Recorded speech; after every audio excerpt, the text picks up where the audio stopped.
We are doing Extra Life again this year, where you can mash buttons, roll dice, play games, and help kids along the way. I hope you'll be a part of that with us. Stick around after the video for more information.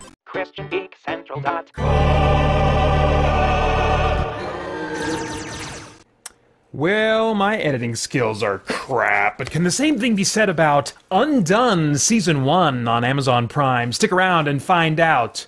Well, put your little hand in mine. There ain't no hill or mountain we can't climb. I got you, babe. All right. I actually didn't get that song quite right, but anyway, that's the closest I could come. It's a song that would go with this one. It's not really like Groundhog Day, but anyway. I'm Peter Franson from christiangeekcentral.com and Spirit Blade Productions. This is my uncut review of Undone Season 1 on Amazon Prime. The synopsis, a very brief one on IMDb, reads, "A woman discovers she has a new relationship with time after surviving a car accident that almost killed her." So what is this animal? I almost didn't watch it. I had to do a little bit of reading. It's like, is this something that I'm really going to like? Is this really a geek show? Or is it just some weird artsy thing? You know, but it is what I would describe as science fantasy drama, with an emphasis on drama, to be sure, but still lots of sci-fi weirdness in every episode, especially themed around time travel. Excuse me. Alma is the main character, and in her condition, she experiences time non-linearly, and sometimes in a loop, although not very often. That's why I wanted to be clear that, you know, with my opening song, this is not a knockoff of like Groundhog Day or a retread of that ground. If you're listening to the podcast, you'll have to watch my uncut video review to know what song I'm talking about. Anyway, the time effects in each episode happen frequently, so despite the heavy focus on character drama, there is almost always something unusual happening for time travel and sci-fi fans to enjoy and just kind of wonder about as they're watching. It's very character-driven, which is something that I really enjoy in any kind of fiction. Alma is surrounded by her younger sister, who is about to get married, and her mother, who is always trying to kind of control or manipulate her, is just way too involved in her life. You know that kind of character. Maybe you have that kind of mother. It's definitely playing up that kind of trope. The three of them are all broken and dysfunctional humans in a way that is very grounded and relatable, you know. I didn't grow up with experiencing the kind of dysfunction that they had in their home, but I could still relate to lesser degrees, you know, to the things that they were experiencing, and so I found it to be and not outlandish. You know, I found like this. Oh, this is. I probably know some people that have experienced exactly this kind of thing. You know, Alma also has a complex and dysfunctional yet committed relationship with her boyfriend. They certainly have some back and forth and a little bit of what you might call on and off in their relationship. But he's a consistent presence throughout the series, and he brings his own kind of dysfunction and past hurts into the mix, though he's a very good-natured and likable character. Finally, Alma's father is with her frequently in the story. Now, he died when Alma was 10 years old, and now, after her accident, is able to interact with her in ways that I'll let the series itself kind of explain to the degree that it chooses to anyway. He's trying to help Alma develop these new abilities she has so that she can go back in time and prevent his death. All of these relationships, especially the father-daughter relationship, yielded just what were for me some great moments over the 8-episode season that briefly brought me to tears multiple times. Another feature worth mentioning about the 8-episode season is the runtime for each of these episodes. Each episode's only a little over 20 minutes. So much like Amazon's series Homecoming, which I really enjoyed, it's arguably not science fiction, depending on how you look at it. Anyway, but I really enjoyed that show.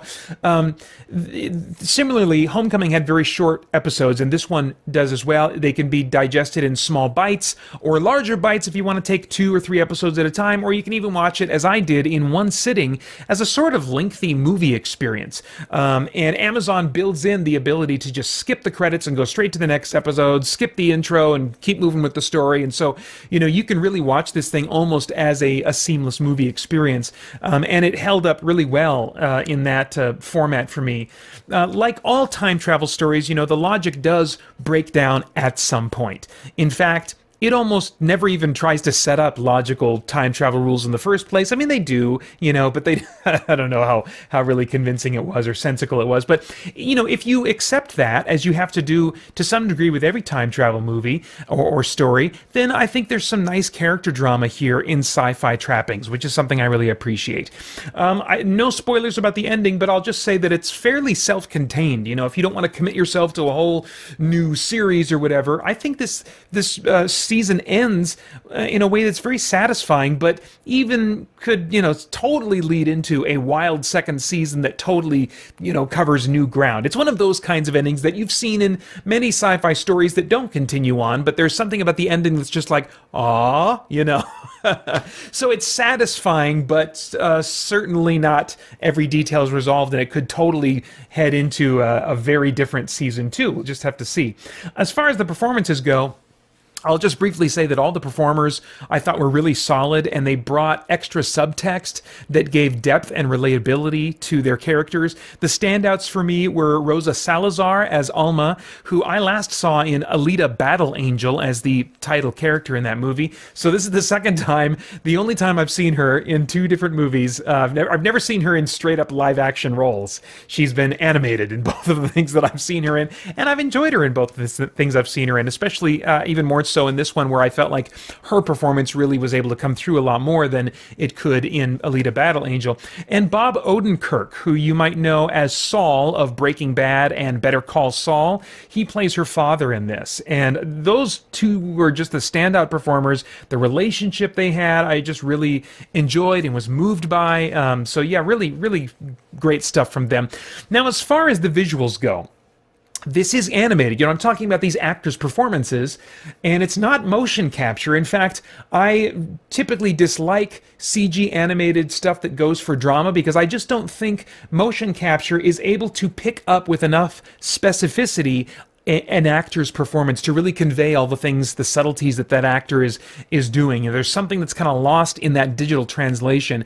And, you know, I was kind of concerned that the same might be true. I've seen some stuff with rotoscope before. If you're not familiar with the technique, basically it involves filming something in live action first and then tracing over it in pencil or, you know, in different colors and stuff like that. And so you create a cartoon that is basically a trace over of pre-existing film material.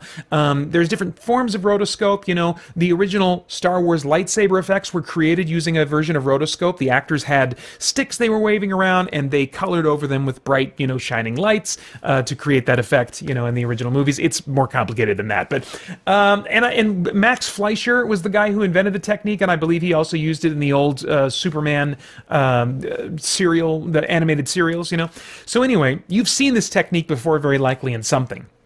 And it's usually kind of a snooze fest for me when I see it, or when I've seen movies that use rotoscoping, or there's something that just grounds the animation more than I want it to, you know, because when you're rotoscoping, you're limited to what the actor actually does. And so compared to, say, anime, where you can have actors leaping and doing all kinds of crazy action stuff, you know, so when it comes to action sequences in animation, I really don't want rotoscoping because it limits the action and what the characters are physically capable of doing all over the place on the screen, you know, way too much. But this isn't an action story, you know, it's very much a drama. That's not to say that there aren't tense moments. There's a I don't want to give away too much. There's definitely some kind of action-y oriented stuff, but it's not action in the way of like people fighting and leaping around and stuff like that. Anyway, so I was afraid that the rotoscoping technique would produce a sort of uncanny valley for me, where I just was not able to connect with the actors' performances, but really those performances came through in a strong way for me, far better for me than in most CG animated projects that likewise, you know, use real actors' performances as their basis.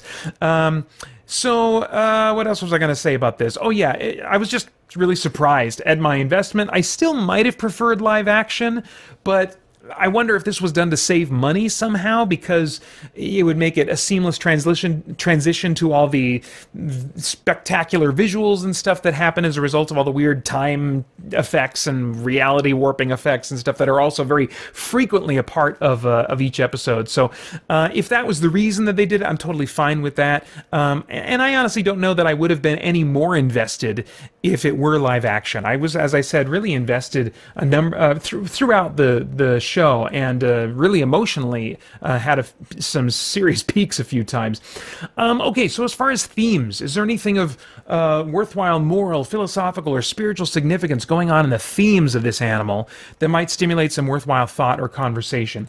Well, I think that there were numerous themes throughout. I mean, like, each episode was dealing with slightly different issues of human relationships, you know, honesty, trust, forgiveness, you know. I mean, I could do, I think, a thematic commentary on every episode in this series. In that regard, there's just so much to talk about, so I don't even want to try to kind of dive into it here. But if I were to make one comment about maybe a theme that's kind of recurring in a subtle way, and all the themes are very subtle. This is not a preachy series. I didn't find it to be preachy at all.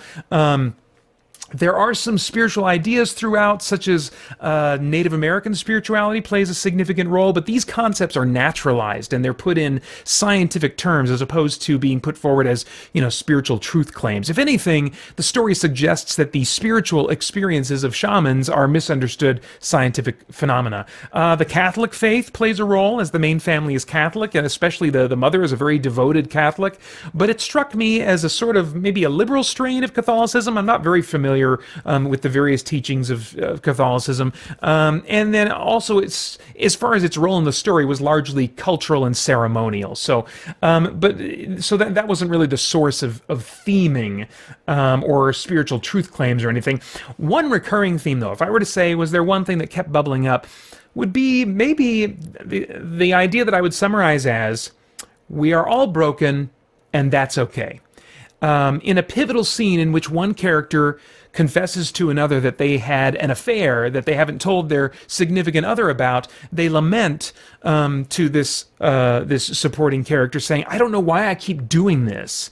To which that supportive, comforting character responds with, "'Cause you're human and you're not perfect," which is totally perfect and wonderfully human.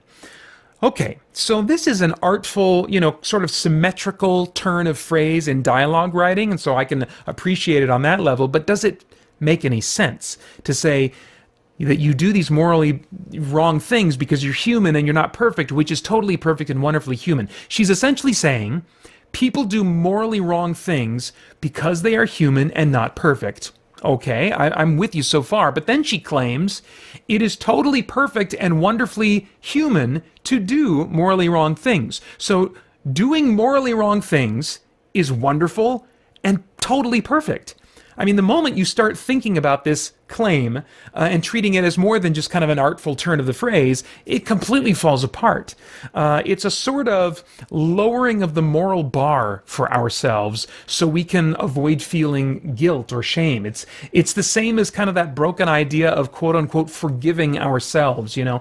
But when we do wrong, we first and foremost do wrong against the one who made us for a different purpose than that thing that we are choosing to engage in.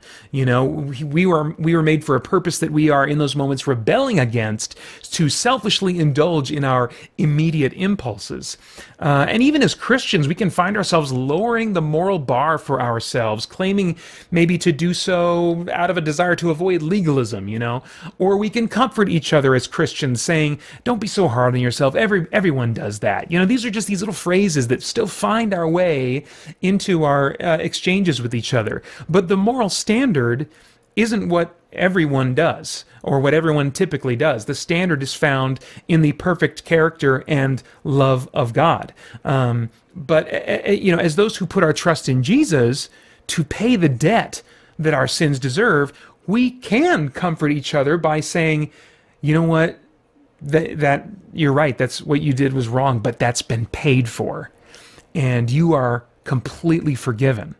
while at the same time, we can also encourage each other to hit the reset button that God has provided for us and start again in moving more and more deeply toward what God is calling us to. All right, well, I have no idea what your tastes are in TV shows and movies, but if I were a time traveler, I'd go back in time and say, Peter, don't skip this one, for sure. Sorry, I got caught for a second there. I was like, oh, I'm doing the time travel gimmick about a time travel movie. Anyway, or show. Peter, you already pay for Amazon Prime, so why not give this a try? I know the rotoscoping thing is a little bit like, I'm not really interested. Yeah, you are ready to skip this one, but give it a try. Go ahead and give it a try, because you're going to find, even in the first episode, you're already invested in these characters, these thoughtful, character-driven moments in the mix of a moving time travel story. I mean, it would even be a good one to watch with your wife if you can convince her to carve out the time. The MPAA has not rated this television series, but I would say it's equivalent to like a rated R maybe for language, and perhaps some PG-13 levels of brief sexually themed content. All right, those are my thoughts. I'd love to get yours in the comments below. Please like, share, subscribe, anything you want to do to share this content and stay connected to it, I would really appreciate. And then I hope you'll join us soon over at christiangeekcentral.com as we continue to geek out and seek the truth. Oh, where's the button? There it is. I missed it. It is time for Extra Life again, and I'd love for you to be a part of it with me. Here's a recycled but slightly modified promo to tell you more. Once again this year, Christian Geek Central is participating in Extra Life. This is a charity that raises funds for the Children's Miracle Network of Hospitals, which provides free medical care to children whose families could otherwise not afford it. And this is very often for critical, life-saving treatment. Joining our team only requires a willingness to ask your family and friends to consider donating toward your fundraising efforts. Participants also usually do something fun and game-related to draw attention to their fundraising efforts, like a special game night at your home or your church, or like me, you could do a crazy 24-hour video gaming marathon. Now, I'm theming it around video games, but really this event can be themed around any kind of gaming, which includes both video games and tabletop games of any kind. What you do to raise funds is entirely up to you, but I would love for you to consider joining the Christian Geek Central Extra Life team. As team leader, I'll be there to help answer your questions, provide some helpful tips if I can, and just in general be your fundraising cheerleader and try to draw attention myself to your fundraising efforts. You can get more information about the event as a whole at extra-life.org, and if you choose to sign up there, be sure to select Christian Geek Central as your team so I can get in touch with you and then just help in whatever way I can. Fundraising can begin at any time, but our main push is going to be through the month of October leading up to November 2nd. That's the annual Extra Life Game Day, when I'll be streaming my 24-hour video gaming marathon live and trying to stay awake without throwing up. More details on my live stream as we get closer to it. That's it for now. Thanks for watching. Bye-bye.